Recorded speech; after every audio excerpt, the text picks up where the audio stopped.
right, stayed home from the office today, so I'm gonna use this JBL clip as a dumbbell. Get the idea, long tube. We're gonna go over first the side plank. So side plank, instead of being nice and straight, we're gonna have the knees up, a little bit out in front of us. So we're kind of at a 70-degree angle here. We want the spine, head, face, neck, all perpendicular, one straight axial line with the pelvis, which is kind of at this angle. So perpendicular there, all the way through to the crown of the head. Go over first how we want to hold this up arm. You have a tendency with your elbow issues to do this. We're going to try to lower the right shoulder away from the ear by turning the armpit to the back of the room. Notice how this turns the dumbbell from here to there. Once you have this locked down, I then want you to straighten the dumbbell this way, so it's parallel to your trunk. So parallel dumbbell to the trunk, perpendicular to the pelvis, and then we twist that armpit back, shoulder away from ear, locked out here. Now from this position we can do no weight, 2 pounds, 3 pounds, 5 pounds, 10, whatever feels comfortable. And we're also gonna go over this bottom arm. For better stability here, go palm up, which will again help with that kind of rotation. But again, we're talking about the down arm. So palm up. You're also gonna not let that shoulder creep up towards the ear, so stay nice and perpendicular. And we're gonna lift the hips, press the hips forward. And as we press the hips forward, we're taking the head back. So we're nice and straight. Ear, shoulder, hip, knee, all one straight line, nice and perpendicular, elbow pit back, shoulder away from ear, palm up on this hand, and we don't want any clutter in here. So as this is down, I want this to be nice and open, not rounded or forward.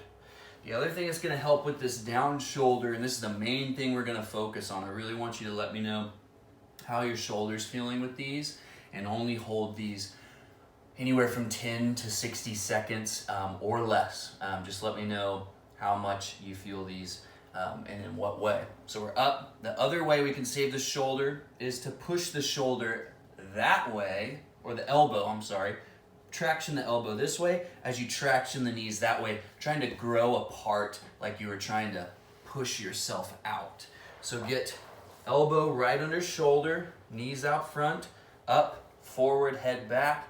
Here, this dumbbell stays right over your left elbow and vice versa on the other side. Palm up, shoulders away from ears, and then push the floor away between the knee and the elbow. All the while breathing. This is a pretty complex movement, so take your time with it. Again, 10 to 15 second holds, a couple times each side, at least 3 rounds till I see you next. Just play with this movement, see how it feels. The next one is the triangle, which will be in this position. We're going to basically be in this half kneeling position where everything is nice and rectangular. We're here. What you're gonna do here is send the hips back, hand down. I want it roughly like a triangle between these 3 points. Over time, we want to pull our chest and knee in towards each other more and more and more, twisting. I want this hand, the right hand, above my left hand, and I want a nice straight line. From the side, we'll go hips back, place, nice and straight spine, reach up, try to bring your chest, abdomen, and knee inside of the thigh all closer together. This arm front and top of this arm. I want to do 3 rounds of 3 breaths each side without weight. Then try a couple times per side like this here. Again, we're going to try to do this.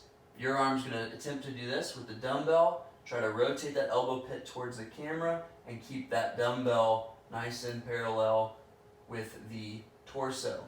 Here we'll hold.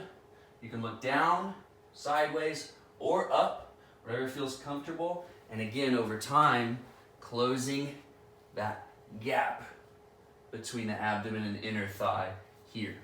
Breathing, exhausting that over time. the FRC ankle stuff, I was gonna send you a video, but they're kind of like they push you too far too soon. So just try from a seated position, making small circles without moving the knee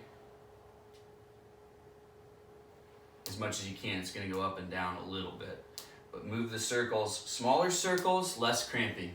Bigger circles, more cramping. Slower circles, more cramping. Faster circles, less cramping. Try to hold it up here so that you can get bigger circles over time. Again, just holding that circle, pushing into some cramps, fire some stuff up, make sure it can calm down after. It doesn't stick around for more than 5 minutes or so. And I want you to make 10 increasingly larger circles each direction, both foot. So increased size of circles, slowness can increase as well over time. And just do that every day, before or after you're walking. I'd probably do it after, or maybe in the mornings.